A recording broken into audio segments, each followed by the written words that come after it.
There we go. Sorry about that, everybody. What is up, everybody? It's Dr. Vibe, host and producer of the award-winning Dr. Vibe show. I don't know if you wanted to see more of that picture, so I got to get it up. So it's Dr. Vibe here, host and producer of the award-winning Dr. Vibe show, the home of Epic Conversations, and I'm the host of Epic Conversations 2020, Best Podcast News Award winner, 2018 Innovation Award winner given out by the Canadian Ethnic Media Association. I also co-host and co-produce the only online show in the world for dads and fathers. It's sponsored by DoveMed Plus Care. And since 2020, our team has reached out directly and indirectly to over 400,000 dads, fathers, and male caregivers around the world. So, as always, I like to say you're blessed, highly favored, a magnet for miracles, and a solution for someone's problem. I'm going to get it real quick because I don't got a lot of time with this wonderful person here. So, going to get it quick. Subscribe to the Dr. Vibe show on YouTube and hit the notification button. Also, follow me on Facebook, LinkedIn, and Instagram. And I'm not even going to go into anything long. We'll just get it right up. We have a new friend, maybe to you, but to me, a friend, Kamal Khera, Canadian Minister of Diversity, Inclusion, and Persons with Disabilities. What is going on? Well, it's great to be here. Happy Friday, Dr. Vibe. It's always so good to see you. And any day, but particularly when it's Friday, because my week is ending really well. And I'm always thankful and grateful for the work that you do in supporting Canadians. And I'm so glad that you actually talk about all the things that you do in the beginning of the show, because I think it's important people recognize the tremendous leadership that you show in so many different ways for Canada and for people around. I am truly humbled. Man, I think I need to get that clip and use it as a promo. All right, I may have to do that. So okay, all right. All right. Thank you for that great intro, but let's get to it because you don't have a lot of time. Today, you want to share something specific with us, and actually, you shared about it physically a few weeks ago, but you want to talk about the Government Canada launching Changing Systems, Transforming Lives, Canada's Anti-Racism Strategy for 2024 to 2028. So let's go for it.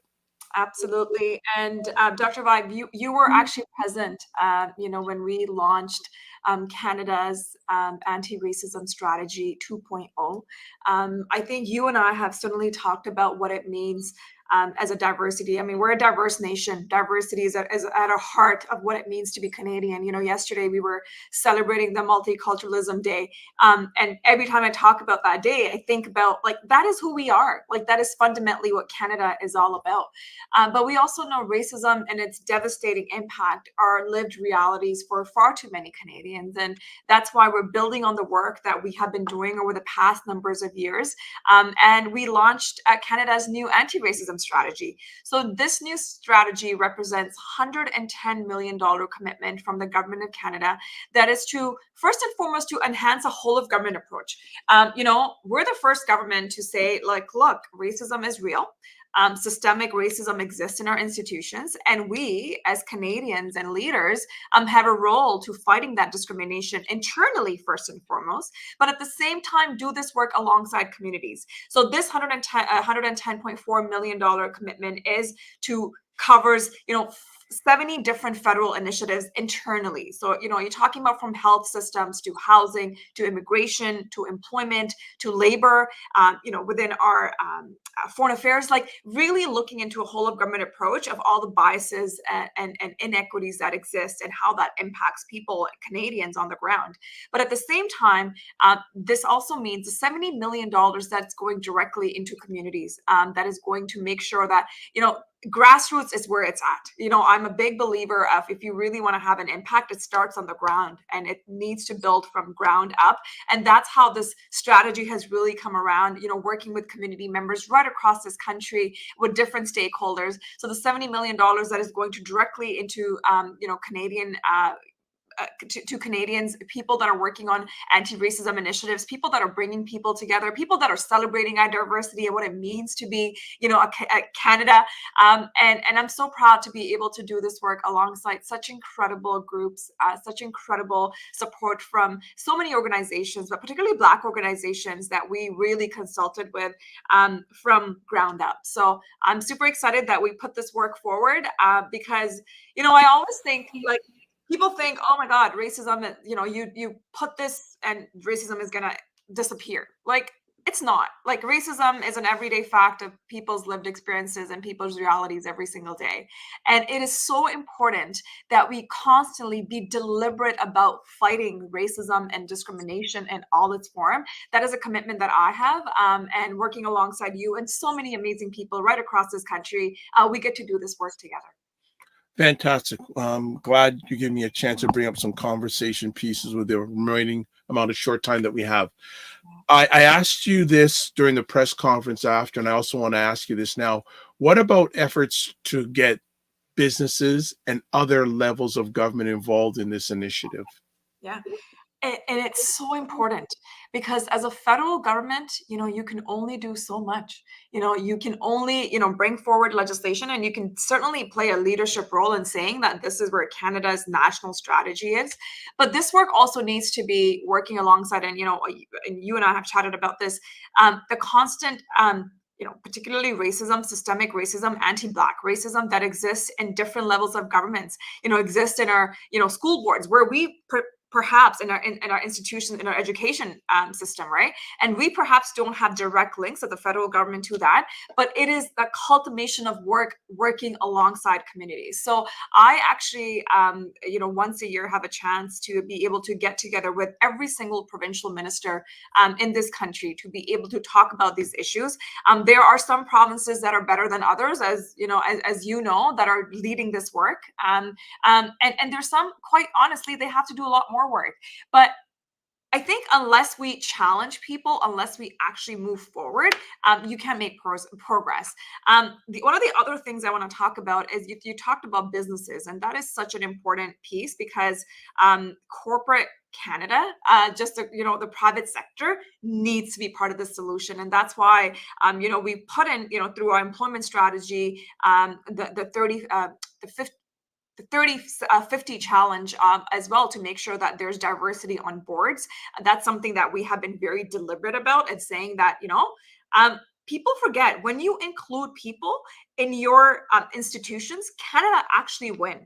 Whether it is, racialized Black Canadians, or people of different diversity, but it's also, I'm also the minister responsible for disabilities. So we're actually really not stepping forward and making sure and changing narratives and perceptions of people around. Unless you include people in your institutions, in your businesses, you're leaving behind the talent that exists in Canada, and your corporation is losing. And when your corporation losing, Canada is losing. So this is a work that we're working alongside all members of government, particularly, I want to say, on the corporate side, working alongside my colleagues, Minister of Small Businesses, as well as Minister of Innovation and Industry, to really bring people along, because you can't do this work alone. But I think it's a constant, and I will, be candid, it's a constant fight to be able to do this work, because, as you know, there's this whole shift that's happening, which it really bugs me. As a person that fundamentally believes that inclusion and diversity is who we are, and there's people like Pierre Poilievre and the Conservative Party of Canada, quite frankly, that call diversity garbage. Like, that's fundamentally their words.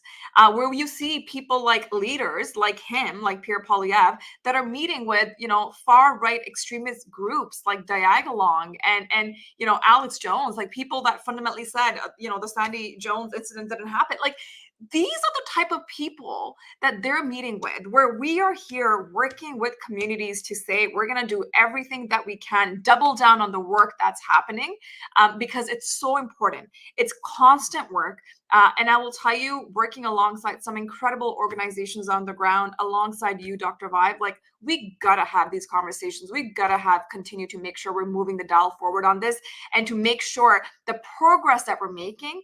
And I always say it's incremental progress, because I'll be the first one to say, like, there's so many challenges within our own, federal institutions, but it's about making that incremental changes. It's about moving the dial forward. It's about working with communities.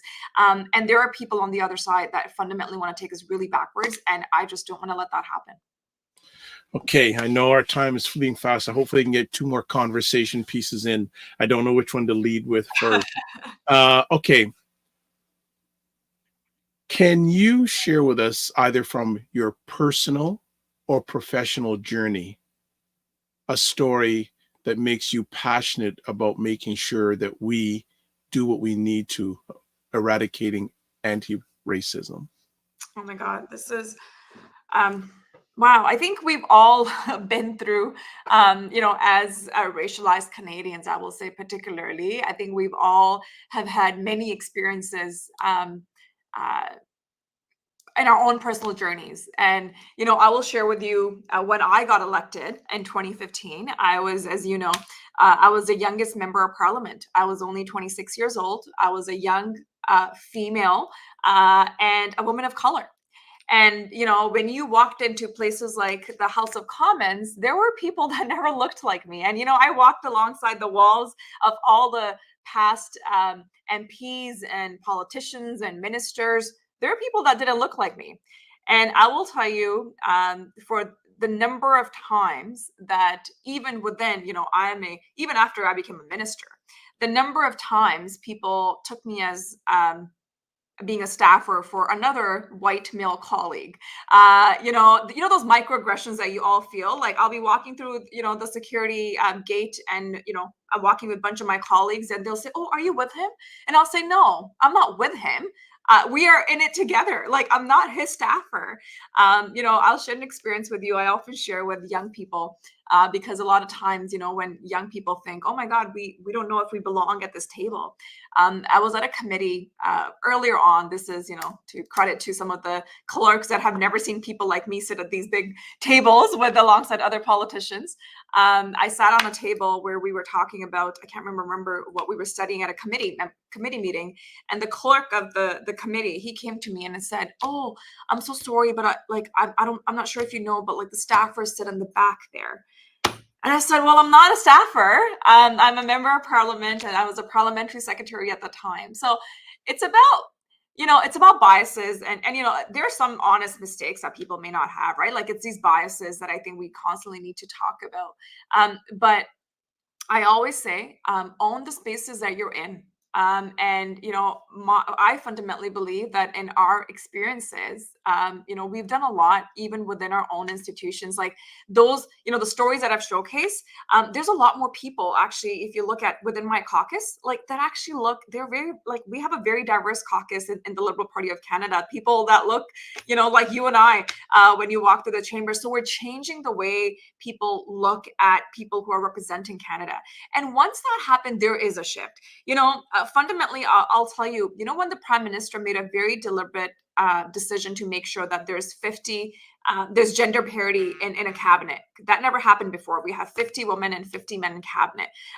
That changed a lot of things. It wasn't just like a representation, because I will say representation matters, but fundamentally changes policies, because, you move forward as a feminist international assistance policy. You move forward on bringing childcare. We talk about things that in these places no one ever thought about, because in the past it was, for the lack of better words, white old male that ran the country. So when you bring in people from diverse backgrounds, and I'm so incredibly proud to work alongside, someone like Marcy Ian, who is such a cheerleader and an amazing leader in the Black community. Someone like Michael Couteau, who's been an incredible leader in Ontario. Someone like Ariel Kaibaga, a young, Black woman who's the chair of the Black Caucus. Like Ahmed Hussein, like these are people that have fundamentally changed the way that people look at ways to make sure that we're doing this work together.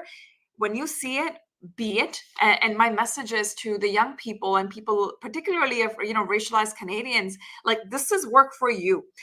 This is a work that we're doing every single day. So people like you and I can continue to have this dial forward. And then we're not the only ones, because once we're in those spaces, we got to make sure that we're bringing alongside other people, because you can, you can't be the only one. You've lost if you're the only person that exists in those spaces. Well, I've heard so many notifications while you were just sharing that I'm going to stop. I'm going to respect your time.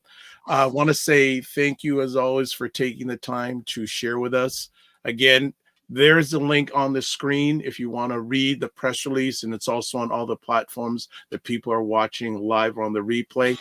Do you have any other messages? Because I know you got to go, because I heard at least 2 notifications in the last minute. Is there anything else you want to share with us? I just want to say thank you, Dr. Vai, for all that you do. And I just want to say that as a government, as a federal government, we're going to continue to do everything that we can to bring people together. Gosh, there's a lot of problems outside, outside our chambers and in the communities. But unless we are together and united in this fight against hatred, in this fight against discrimination, we won't succeed. So we really need to double on all this effort together. So I just want to say thank you for all that you do, Dr. Vibe, in bringing these conversations and bringing people like myself and others that are doing this incredible work on the ground, because it matters. It matters more than anything in the world. Well, thank you so much. If you want to follow her on Instagram, she's very active on Instagram at Kamal Khera LIB. And always, I'd like to say to especially you and your family, just don't manage your time, manage your energy, and remember to give yourselves grace. And looking forward to seeing and hearing from you soon. So be well and keep the faith. Thank you, Dr. Vibe. Take care. Have a great day.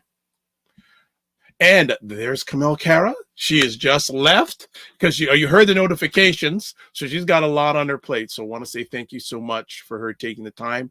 A few things that I want to say. If you want to subscribe to the Dr. Vibe Show on YouTube, hit the notification button. So subscribe and hit the notification button. And at this time, we're about 30 subscribers away from 1,500. So if you're up to it, please subscribe. Also, like the Dr. Vibe Show on Facebook, LinkedIn, and Instagram. If you want to advertise your business, product, or service on the platform, please feel free to email me dr.vibe@thedrbeshow.com. And if you want to watch replays of this epic conversation or any of my epic conversations, feel free.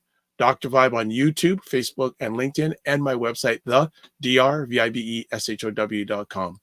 As always, this is how I end off my epic conversations like this. Live your life as a dream. If you can dream it, you can make it.